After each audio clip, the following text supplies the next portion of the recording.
Pour ne rien manquer, abonnez-vous maintenant. Les vraies voix Sud Radio, le grand débat du jour.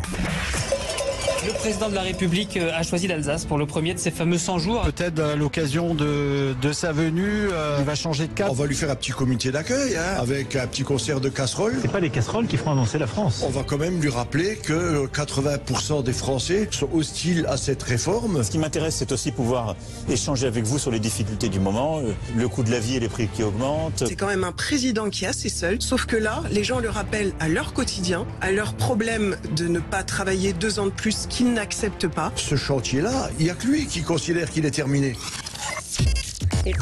Et voilà pour l'ambiance du jour, houleuse, on l'a entendu, opération séduction. Emmanuel Macron tentait donc de renouer avec une partie des Français. Déplacement en Alsace aujourd'hui pour parler des réindustrialisations. Demain dans l'Hérault pour parler éducation, un retour au contact. Mais évidemment, on s'y attendait, Philippe, plutôt houleux. Oui, vous l'avez entendu, on va lui faire un petit comité d'accueil. Un comité d'accueil qui a été pour le moins pas très accueillant. Vous avez entendu les concerts de casseroles, les invectives, les bons noms d'oiseaux aussi, il y en a eu quelques-uns. Alors est-ce que pour vous, ce que fait Emmanuel Macron, est-ce que c'est du courage ou est-ce que c'est de l'inconscience? Est-ce qu'il ferait mieux de rester à l'Élysée tant que l'opinion publique est à fleur de peau, ou doit-il aller, comme on dit, au contact pour reparler aux Français? Dans tous les cas de figure, on vous attend au 0826 300 300 et pour le moment vous êtes à 93 à penser que c'est de l'inconscience. Et ça sonne pas mal. Et ça sonne beaucoup. Oui. Ça a l'air d'inspirer un bon nombre d'auditeurs. Et nous sommes avec notre invité David Dégouille, essayiste et chroniqueur à Marianne. Et auteur d'un livre qui sort de demain, La souveraineté, l'Europe et le peuple, avec une pléiade d'autres auteurs, Gérald Dandrieux, Frédéric Farah, Philippe Guibert, Georges Kuzmanovic, etc. Bienvenue sur Sud Radio. Elisabeth Lévy, on a entendu un petit peu l'ambiance casserole, nom d'oiseau. Ça vous inspire quoi? On a déjà un peu commencé tout à l'heure. Je trouve ça un peu puéril. Maintenant, si vous voulez, je trouve aussi cette idée de aller au contact avec les Français, comme si c'est, je sais pas, vous parlez aux gens dans la rue, vous comme ça, vous avez l'impression de faire avancer les choses quand vous échangez quelques mots comme ça. Moi, j'ai jamais été très friande, si vous voulez, de ce genre de choses. Je sais que les journalistes... Ça lui a plutôt réussi par le passé, après la séquence Gilets jaunes. Je ne marche pas quand ça lui réussit, si vous voulez, donc je ne marche pas non plus. Ça me paraît... Je ne marche pas non plus quand ça lui réussit. Il veut séduire peut-être au-delà de votre personne. Non, mais quand ça, si vous voulez, l'idée de séduire, l'idée de parler comme de ça, au contact, c'est pas ça le contact. Un contact humain, ça suppose une discussion longue, complexe, avec des arguments, des échanges. Ça ne se passe jamais dans une visite présidentielle. Philippe Bilger, est-ce que pour vous c'est de l'inconscience ou est-ce que pour vous c'est du courage? Ni l'un ni l'autre, je pense. Est-ce qu'il a vraiment le choix? À partir du moment où, bien sûr, je ne discute pas la légitimité de sa présence, à l'Élysée jusqu'en 2027, il ne peut pas passer tout son temps se terrant à l'Élysée. Il est obligé de sortir un petit peu. Et bien sûr, on peut tout lui dénier, mais il a un certain courage dans le contact physique. Il n'a jamais eu tort en tant que ministre, lors du premier quinquennat non plus. Mais il me semble qu'il ne devrait pas abuser de ses sorties, parce qu'en réalité, abuser de ses sorties, c'est avoir une conception un petit peu familière du rapport avec le peuple. Il me semble qu'on peut rester parfois à l'Élysée en montrant par son attitude régalienne, présidentielle, psychologique, intellectuelle, qu'on ne méprise pas le peuple. Il y a 1000 manières de montrer qu'on est en empathie avec lui. On n'est pas obligé d'aller lui taper dans le dos en permanence. Olivier, courage ou inconscience pour vous? Je suis un peu comme Philippe. Aucun des deux mots ne me va. Je crois que le second mandat commence par sans souffle, sans validation d'un projet, avec une campagne présidentielle escamotée, qu'il n'y a pas derrière de majorité législative. Il n'y a même pas eu de campagne législative réellement, pour différentes raisons. Il n'y a pas eu de campagne présidentielle non plus. Il n'y a pas de souffle, il n'y a pas d'élan, il n'y a pas de... puis, il ne peut pas refaire le coup du grand débat. La martingale a été utilisée une fois. Il a été une belle opération de com, mais sans véritablement d'issue, de réponse politique forte. Il peut pas faire le coup de j'ai changé. Il a fait après la crise sanitaire. Il a changé souvent. Donc il y a mais il n'a pas vraiment le choix dans ce cas. Non, mais il y a vraiment quelque chose maintenant qui relève pour moi d'une insincérité permanente. Ouais. En fait, je crois qu'il y a là, plus par-delà le débat politique qu'on peut avoir sur sa politique, de quel bois est-il fait réellement? Elisabeth, on fait réagir David. Un mot là-dessus, il me semble d'abord que j'ai le sentiment qu'il a souvent des sincérités successives. C'est-à-dire qu'il pense ce qu'il dit au moment où il le dit. Ce qui va dans ton sens. Hein, ça s'appelle le en même temps. Hein. C'est un problème, mais je ne suis pas sûr que ce soit un menteur. Moi, ce qui me frappe, en fait, et ça m'a frappé dans l'histoire de la chanson, c'est qu'il a oublié que à l'âge numérique, il n'y a plus de corps du roi. C'est-à-dire qu'il ne peut pas y avoir d'un côté la personne privée qui ferait ce qu'elle veut, ce qui était probablement le temps, enfin qui était un peu le cas du temps Louis XIV, et de l'autre côté la personne publique. Quand vous vivez sous l'espionnage permanent, sous la surveillance permanente des réseaux sociaux, il n'y a plus. Vous faites référence à la chanson d'hier, c'est ça? Absolument. Oui. Mais c'était voulu. Non, ça je c'était maîtrisé. Vous croyez vraiment que le président de la République va dans le 6e arrondissement? en disant ça. Non, mais attendez, il est président de la République, il se doute bien que. Eh bien, justement, parce qu'il ne sait pas, parce qu'il ne sait pas qu'il n'y a pas de corps du roi, il se comporte comme s'il pouvait être une personne. J'ai du mal à penser qu'un homme qui maîtrise aussi bien la communication y aille par hasard. Vous vous trompez. Mais peut-être, ou peut-être pas.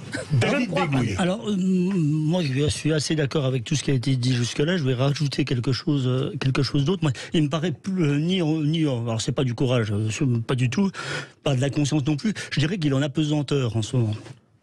C'est-à-dire que ça rappelle une chanson de Calogero. Tout à fait. Et c'est pas forcément. Alors c'est beaucoup de sa faute. Hein, avec tout ça, je ferai pas la séquence sur les retraites où j'ai beaucoup de choses à lui reprocher, mais il y a quelque chose dans les institutions qui ne lui est pas du tout favorable et qui fait que pour moi, il a déjà fini son mandat avant même de l'avoir commencé. C'est le fait qu'il puisse plus se représenter. Et la guerre de succession, elle est déjà ouverte. On la voit pas. Elle est à bas bruit.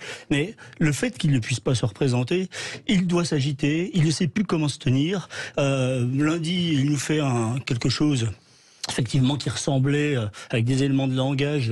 Moi, j'ai eu l'impression vraiment que c'était ChatGPT-3. Vous avez écrit une tribune là-dessus qui avait demandé ChatGPT qui écrivait. Voilà. Moi, je pense que là, c'était plutôt du niveau du 3 que du 4 en plus.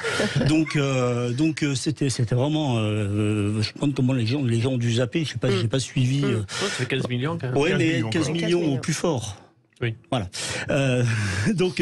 Et le fait qu'il puisse pas se représenter, on a déjà des gens qui s'agitent derrière lui, des François Bayrou, des Édouard Philippe, alors Darmanin, je n'en parle même pas. Et cette réforme qui a été voulue par Nicolas Sarkozy et qui, par son admiration pour le modèle américain, pour moi, c'est un très mauvais coup donné aux institutions parce que on a un président de la République qui finalement ne sait plus comment se positionner. Philippe Bilger, avant d'aller au 0826 300. Alors, David, je ne suis pas totalement de votre avis. Bien sûr, on peut considérer que le fait qu'il ne puisse plus se représenter en 2027 est un handicap qui explique une démarche relativement erratique. Mais je penserais plutôt l'inverse. Je veux dire par là qu'on aurait pu espérer de lui, à partir du moment où il ne peut plus se représenter en 2027, qu'il ne soit pas soumis à cette alternative terrible dans notre démocratie pour un président, ou bien de tomber dans une sorte de pratique présidentielle autoritaire, régalienne, insupportable, ou bien le pire, le contraire, dans une sorte de laxisme total. Il avait la possibilité de viser et de présider juste, précisément parce qu'il ne peut plus se représenter. Et ça n'est pas celle qu'il paraît choisir. Mais en est-il capable? Voilà. On va aller voir ce qu'en pense Corinne, notre auditrice du soir à Chamonix. Corinne, vous, courage ou inconscience de la part du chef de l'État? Alors, moi, rien, ni l'un ni l'autre. Courage, pas. Non, moi, le courage, c'est Samuel Paty, c'est nos militaires qui meurent à l'étranger, c'est nos lanceurs d'alerte. Donc, il n'a pas de courage, vu que les barrières ont été mises avec des gens sélectionnés, avec des CRS partout, on bloque les villes, donc pas de courage. Après, la conscience, pour moi, la conscience, c'est de faire une politique pour les vieux. Et moi, moi, je vais avoir 60 ans, donc je suis déjà un peu vieille. Mais vous voyez, quand je vois Bilger, Monsieur Bilger, excusez-moi, parce que c'était Philippe David que j'adore. Je vais finir par le savoir. Il va se vexer, Corinne, attention. On pourra aller boire des canons ensemble, on s'entendrait bien. Alors, par contre, la conscience, c'est de faire une politique pour les vieux. Et ça se voit, quand vous voyez Madame Lévy et Monsieur Bilger, mais ils ont perdu leur âme d'enfant, taper sur des casseroles et se retrouver et discuter. C'est aller au bistrot, boire des coups, aller à des kermesses, faire de l'associatif, discuter. Quand on perd son âme d'enfant, et ben après c'est difficile qu'on vous écoute. Je vais quand même vous répondre, pardon, parce que moi, ce que je trouve, c'est que justement, ce qui me frappe dans cette affaire de réforme des retraites, alors peut-être pas cette loi-là qui n'était pas terrible et tout ce qu'on veut, mais l'idée, si vous voulez, c'est que si on veut pas travailler un peu plus longtemps, c'est les jeunes qui vont trimer plus, c'est les jeunes qui vont cotiser, c'est les jeunes qui n'arrivent pas à se loger dans notre pays, c'est les jeunes qui n'arrivent pas à démarrer dans la vie. Je suis désolée, si vous voulez, le fait de dire, moi, je veux partir à tel âge et c'est comme ça, je n'en démords pas.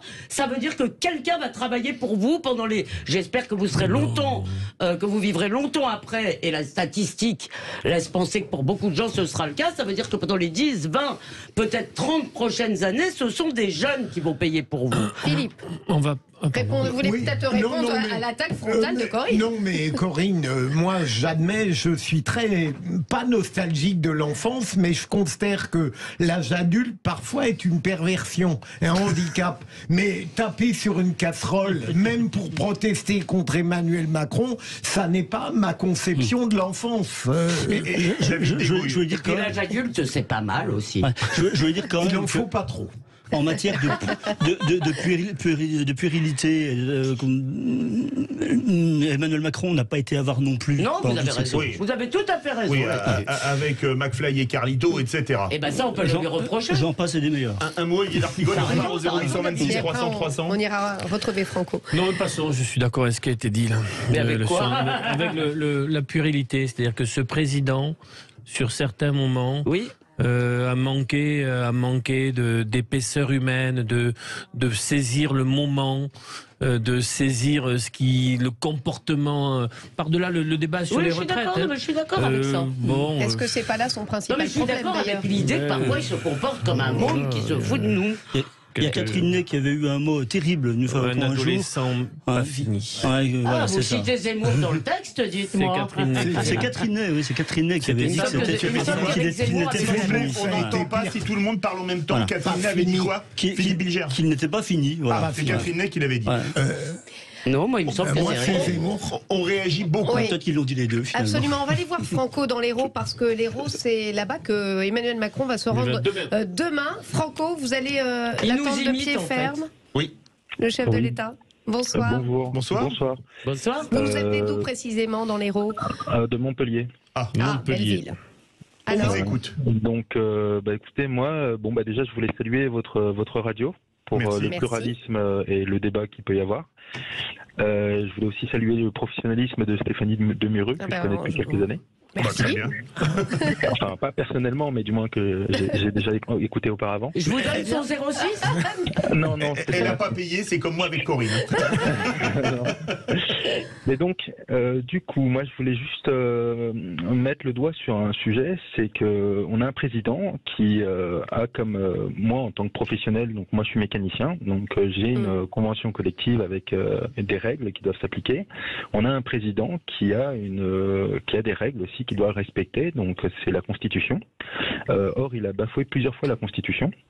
J'aimerais rappeler aux auditeurs qui nous écoutent que tous les gens qui sortent dehors taper sur leur casserole devraient plutôt se tourner vers leurs députés, surtout ceux qui se présentent comme étant l'opposition, et les inviter à demander la destitution du président de la République, qui peut être, même si jamais elle n'arrive pas au bout, qui peut être un symbole fort pour montrer justement qu'il peut, que son mandat peut ne pas arriver à terme, et montrer aussi qu'il y a bien des règles qu'il doit respecter. Alors je rappelle que la destitution, c'est l'article 68 de la Constitution, mais qui est extrêmement compliqué à mettre en route parce qu'il y a de nombreux garde-fous. Pour quel motif? Voilà, on est bien d'accord. Quel motif, Franco? Il faut pas oublier qu'il en fait, il ne respecte pas dans la Constitution. Il me semble que l'article 5, je crois, le président de la République doit réunir les Français et non pas les séparer. Enfin, il ne fait que scinder les Français, non plus les réunir auprès de... Mais là, dans ce cas-là, on pouvait destituer tous les présidents, que ce soit Hollande, que ce soit Sarkozy. Ils annoncent tous les rassemblements au départ, et puis après, ils les fracturent. Non mais attention, parce que quand on veut dire réunir les Français, il faut que la politique reste un lieu de conflit. La politique, c'est l'art de civiliser les conflits, de les représenter dans les institutions, et on n'a jamais vu une société unanime où tout le monde pense la même chose, sauf dans les régimes totalitaires où elle a l'air d'être unanime, même si elle ne l'est pas. Donc attention, le conflit, c'est la vie. Et il faut que les mécanismes politiques permettent de les mettre en scène. David Degouille. Un peu comme tout à l'heure, les innovations de 2008 institutionnelles, c'est ça qui avait mis la destitution, c'est ça aussi qui a mis la fin du troisième mandat possible. Et le RIP qui est impossible à faire, etc. Donc cette réforme constitutionnelle de 2008, il faut le dire, est une catastrophe. Donc la destitution, ce serait en plus les parlementaires qui le feraient. Je trouve pas ça que c'est pas très 5e République. En revanche, il se serait grandi effectivement en interrogeant le peuple, comme le général de Gaulle l'a fait, et effectivement faire comme lui, partir en cas de défaite. Voilà.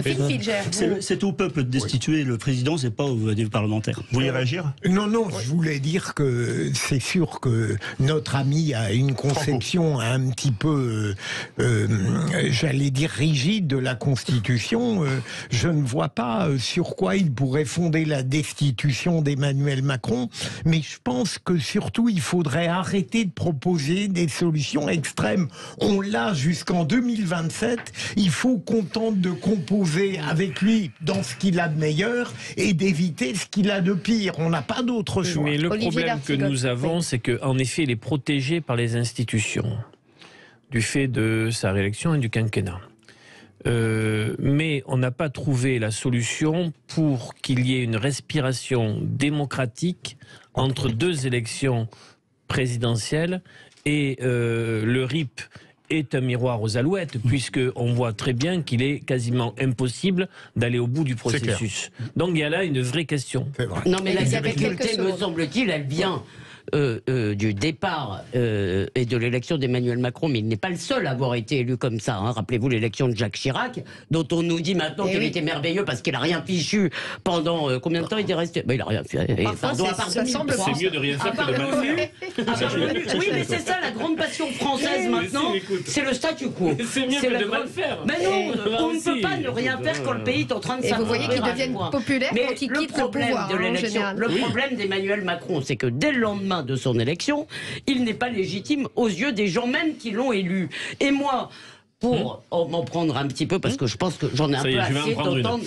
Non, j'en ai assez d'entendre que Macron est responsable de tout. Moi, je voudrais dire que les électeurs qui l'ont élu, alors qu'ils ne partageaient absolument pas sa vision du monde, sa vision de la France, qui ont cédé à un chantage stupide sur le Rassemblement National, les soi-disant fascistes qui étaient à nos portes, et mais on peut vouloir ne pas voter Marine Le Pen quand même. D'accord, mais t'avais le choix entre Marine Le Pen et Macron. Ça reste possible. Non, t'avais pas un nouveau débat, on est déjà encore. T'avais le choix entre Marine Le Pen et Macron.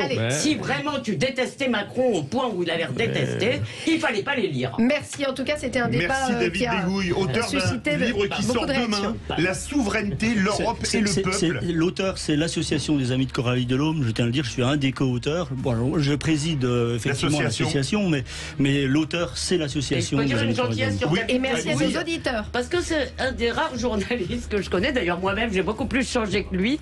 David a une sorte de cohérence et de fidélité qui l'honore. Merci, on termine sur ces mots aimables. On se retrouve dans quelques instants pour le quiz de l'info. Merci.